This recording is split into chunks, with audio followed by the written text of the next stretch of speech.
Students, I'm your English teacher, Miss Masuma Jamal, and today I'll be teaching you English. The name of your book is Real English, a multi-skill language course. Today we'll be doing the exercise C2.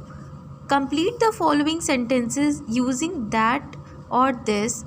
Number 1 is and number 2 are done for you. Number 1. What is this? This is a book. Number 2. What is that? That is a kite. Number 3. What is this? This is a ball. Number 4. What is that? That is a beehive.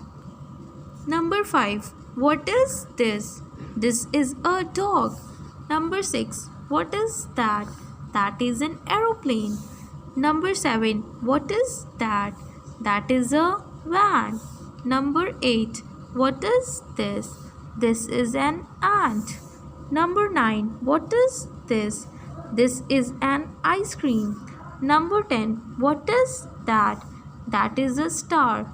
So students, you have to complete this and send to your WhatsApp group. Thank you.